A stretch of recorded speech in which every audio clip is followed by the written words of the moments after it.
Horas, bagaimana bertransformasinya Namboru si bening laut yang adalah cahaya menjadi manusia. Beginilah. Opung inong dia parujar atau ibu bumi, mar parhatian mon tuton dini inong mangala bulan atau dewi bulan. Tarida neon berwarna biru, on mana didok kaum Lutheran, leluhurnya kaum dewa-dewi ajaran Hindu.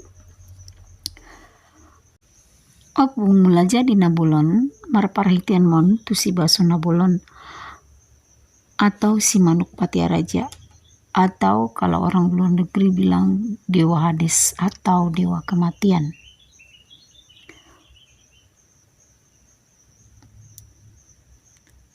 Maka perkawinan antara Tondi dan Sahala, antara Inung Mangal Bulan dan Opung si baso nabolon ini menghasilkan keturunan, yaitu kaum elf atau kaum yang bertanda penjaga alam silumalan.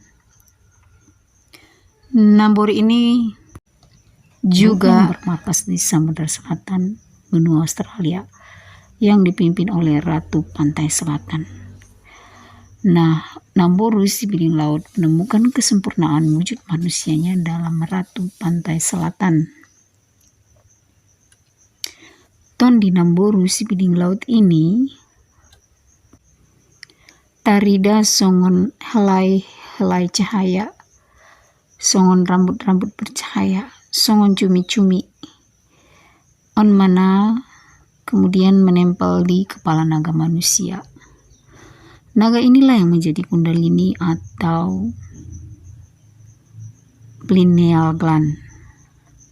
Ketika kita sedang di dalam kandungan ibu kita, maka kepala si cumi-cumi ini selama 9 bulan akan mengecil dan mengecil sehingga menjadi yang disebut pineal gland atau kundalini atau kecerdasan manusia. Maka Namboru si bening laut inilah kecerdasan manusia. Nah, itu sebabnya kalau kita melakukan penerawangan astral, Namboru ini akan selalu ada muncul.